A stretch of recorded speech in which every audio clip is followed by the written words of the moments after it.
ਅਸੀਂ ਸਾਰੇ ਸਿਸਟਮ ਦੇ ਨਾਲ ਰਲ ਮਿਲ ਕੇ ਇਹਦੀ ਜਿਹੜੀ ਜ਼ਮੀਨ ਆ ਉਹ ਦੱਬ ਲਾਂਗੇ। ਜੇ ਆਪਾਂ ਪਿੰਡਾਂ 'ਚ ਦੇਖੀਏ ਐਂ ਹੁੰਦਾ ਮਸਲਾ, ਜੇ ਕੋਈ ਛੋਟਾ ਕਿਸਾਨ ਟੁੱਟ ਜਾਂਦਾ ਹੋਰ ਕਰ ਜਾਂਦਾ ਤਾਂ ਉਹਦੀ ਜ਼ਮੀਨ ਹੈ ਜਿਹੜੀ ਕਨਾਲਾਂ ਦੇ ਹਿਸਾਬ ਨਾਲ ਮਰਲਿਆਂ ਦੇ ਹਿਸਾਬ ਨਾਲ ਅੱਧਾ ਕਰਕੇ ਕਿੱਲਾ ਵਿਕਦੀ ਹੈ। ਇੰਨੀ ਮਹਿੰਗਾਈ ਦੇ ਟਾਈਮ ਦੇ ਵਿੱਚ ਤੇ ਜਦੋਂ ਉਹਨਾਂ ਨੇ 14 ਲੱਖ ਦਾ ਨੂੰ ਆਫਰ ਦਿੱਤਾ ਉਹ ਫਿਰ ਵੀ ਨਾ ਮੰਨਿਆ। ਉਹਨੇ ਫਤਿਆਬਾਦ ਕੋਰਟ 'ਚ ਕੇਸ ਖੜਾ ਕੀਤਾ। ਫਿਰ ਕੋਰਟ ਨੇ ਜਿੱਥੇ ਆਪਾਂ ਕਹਿੰਦੇ ਵੀ ਇਨਸਾਫ ਦੀ ਗੱਲ ਹੁੰਦੀ ਹੈ, ਹਿੰਦੁਸਤਾਨ 'ਚ ਡੈਮੋਕ੍ਰੇਸੀ ਆਪਾਂ ਨੂੰ ਪਾਠ ਪੜਾਇਆ ਜਾਂਦਾ ਇਸ ਗੱਲ ਦਾ ਬਈ ਲੋਕਤੰਤਰ ਆ, ਹਰੇਕ ਦਬੇ ਕੁਚਲੇ ਦੀ ਜਿਹੜੀ ਗੱਲ ਹੈ ਉਹ ਸੁਣੀ ਜਾਂਦੀ ਹੈ।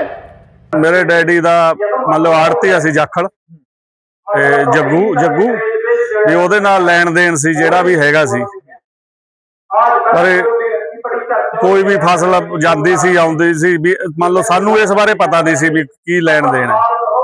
ਮੰਨ ਲਓ ਉਹਨਾਂ ਦੀ 2.5 ਸਾਲ ਹੋ ਗਏ, ਡੈਥ ਹੋ ਗਈ। ਸਾਨੂੰ ਮੰਨ ਲਓ ਇਸ ਤੇ ਬਾਰੇ ਪਤਾ ਹੁਣ 2.5 ਸਾਲ ਬਾਅਦ ਸਾਨੂੰ ਪਤਾ ਲੱਗਿਆ, ਕਹਿੰਦਾ ਵੀ 24 ਲੱਖ ਰੁਪਇਆ ਤੁਸੀਂ ਦੇਣਾ ਵੀ। ਉਸ ਤੇ ਮਸਲੇ 'ਚ ਕੋਰਟ 'ਚ ਕੇਸ ਕਰ ਰੱਖਿਆ ਸੀ। ਜਿਹੜੀ ਸਾਡੀ ਸਾਰੀ ਜ਼ਮੀਨ ਸੀ ਉਹ ਅਟੈਚ ਕਰਤੀ ਕੋਰਟ ਨੇ।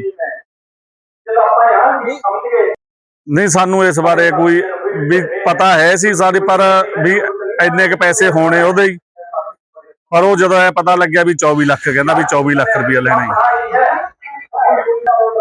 ਬਸ ਡੈਥ ਦਾ ਉਹਨਾਂ ਚਲੋ ਕੋਈ ਦਬਾਅ ਵੀ ਹੋ ਸਕਦਾ ਜਾਂ ਕਿਵੇਂ ਵੀ ਅੰਦਰ ਕਦੀ ਹਾਰਟ ਅਟੈਕ ਨਾਲ ਤਿੰਨੇ ਡੈਥ ਹੋਈ। ਅਸੀਂ ਤਾਂ ਵੀ ਸਾਨੂੰ ਨਿਆਂ ਮਿਲੇ, ਜਿਹੜਾ ਕੋਈ ਉਹਦਾ ਸਹੀ ਉਹ ਹੋਊਗਾ ਅਸੀਂ ਕਰ ਵੀ ਸਕਦੇ ਹਾਂ ਮਸਲਾ ਹੱਲ ਲਈ।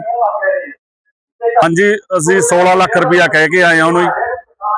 ਆਪਣਾ ਅਵਤਾਰ ਸਿੰਘ ਕਾਸੇਪੁਰ ਤੋਂ ਸਾਬਕਾ ਸਰਪੰਚ, ਜਗਜੀਤ ਚੇਅਰਮੈਨ ਬਣੇ ਮਾਰਕੀਟ ਕਮੇਟੀ ਦੇ, ਉਹ ਨਾਲ ਸੀ।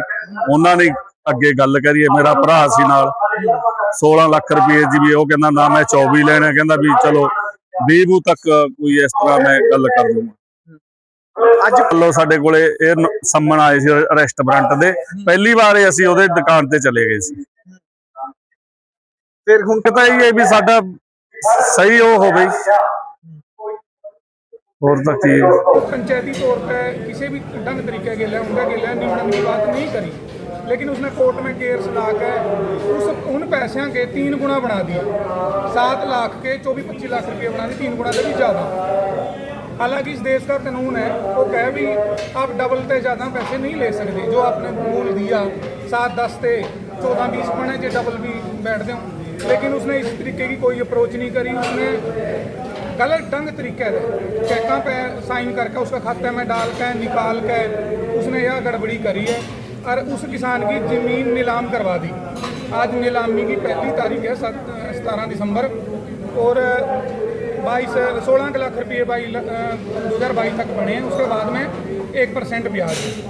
तो ये सारे पैसे देने की बात है उन्होंने ज़मीन बेच के। BKU एकता उपग्रह का जो फैसला भी किसी भी किसान की ज़मीन किसी सूदखोर के द्वारा, किसी बैंक के द्वारा, किसी फाइनेंस कंपनी के द्वारा अक्वायर नहीं करने दी जाएगी पैसे के एवज में। अगर पैसे का लेन देन है वो आके निमट सके। पंचायती लोग बैठे हैं, जथेबंदी के जिम्मेवार लोग बैठे हैं, लेकिन वो अपनी धक्केशाही चला रहा, उस पर कानूनी हाथ हैं। अपन भी पता भी इस देश के अंदर कानूना की किसी की हालत है। जो मजदूर हैं, किसान हैं, वो आए दिन कानूना के इस तरह के गलत फैसलों के तहत जमीना के बांझे होते जान लग रहे हैं। जथेबंदी का फैसला भी बच्चा बच्ची झोंक देंगे, जमीना के कब्जे रोक देंगे, उस ना शुरुआत है। पहली ये लड़ाई नड़ैल गांव में तो इसकी शुरुआत करने लग रहे हैं, आप लोग देख चुके हो। हम लोग कहना चाहवा भी अगर कोई सूदखोर या कोई भू माफिया यह सोचे कि नड़ैल का उस किसान की ज़मीन का काब्ज हो जाएगा, उसमें हम काब्ज नहीं होने देंगे। जो आज हम माननीय न्यायालय टोहाना हर्ष कुमार सर की कोर्ट के आदेश से आए हुए हैं, तो जिसमें जमीन की नीलामी से संबंधित हम कार्रवाई में भाग लेने आए हैं।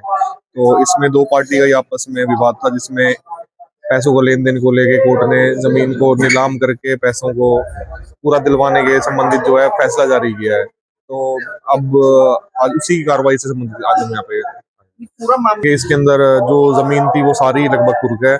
उसमें से जो कोर्ट का आदेश है ये है कि भाई जितना पैसा जो इनका 16,13,000 समथिंग का जो पैसा है उतना जितनी जमीन बेच के रिकवर हो जाता है बस उतनी ही बेचने के इसमें आदेश दिए गए हैं।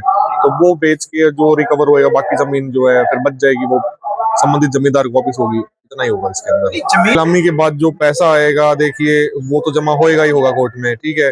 बाकी की जो जमीन है फिर उसको कोर्ट फ्री कर देगा, जितना है उतना ही बिकना है ना, जितना 16 लाख समथिंग का जो इनका पैसा रिकवर होना है, जितने जिस रकबे से 16 लाख रिकवर हो जाएगा वो रकबा बिक के बाकी कोर्ट जो फिर उसको अगले आदेश में उसको फ्री तो करेगी इस जमीन को। तो जो कर कोर्ट में जब केस चला तो नार सिंह का लिया हुआ कर्जे के ऊपर केस चल रहा था, तो उनकी तो डेथ होगी, उसके बाद उनकी वाइफ की भी डेथ होगी, एक लड़के की भी डेथ होगी है, तो 2 लड़के और तीसरा जो लड़का गुजर गया उनका परिवार इसके अंदर जो है पक्षकार बन जाता है। तो इनको संबंधित केस के बारे में जानकारी थी नहीं थी, वो तो इनका वकील ही करके अपना चेक करें। और अब अभी भी कोई ऐसा नहीं है कि कोर्ट का जो आदेश आ रखा है ये उसके खिलाफ अपील में जाके उस पर स्टे लेके आ सकते थे, और अभी भी ये कोर्ट में अपना पक्ष रख सकते हैं जज साहब के सामने जाके। तो मुझे लगता है कि अन्य बिकता के कारण और जानकारी के भाव के कारण कोर्ट में अच्छे से केस की पैरवी नहीं की जा सकी। तो इसमें ये अगर एक्स पार्टी बने तो अपना कोर्ट में जाके अपना अपील तो कर सकते हैं, राइट तो अपील का तो इनके पास नहीं है। किसान संगठन मौजूद है पर किसी ने कोई विरोध नहीं किया हमें, ठीक है। विरोध तो सिचुएशन में होगा जब कोई नीलामी के लिए आएगा, कोई नीलामी के लिए आया ही नहीं हुआ तो किसान संगठन की हो सकता है अपील हो, या फिर लोग जो है इनके साथ ज्यादा हमदर्दी वाला एक नाता रख के भाई नहीं भाग लेना चाह रहे हैं कि किसी तरीके से मैटर जो है निमट जाए। तो फिर अभी तक तो कोई ना तो विरोध की बात हुई और ना भी कोई पक्षकार जो है नीलामी के लिए मौजूद है। तो हमें लगभग काफी समय हो गया यहाँ पे बैठे हुए, कुछ और देर वेट करके फिर अपना हम निकल जाएंगे। अगर कोई नहीं आएगा तो हमें फिर आगामी तिथि के लिए कोर्ट में पेश होना पड़ेगा। अगर इस इसमें डॉक्यूमेंट देख के बता देंगे वो कलेक्टरेट के डॉक्यूमेंट्स के हिसाब से बता देंगे वो आपको। आज की फिलहाल तो भी कोई नहीं आया हुआ, हम बैठे हैं वेट कर रहे हैं, अगर कोई आएगा तो फिर हम उसके बाद देखेंगे कार्रवाई क्या होगी।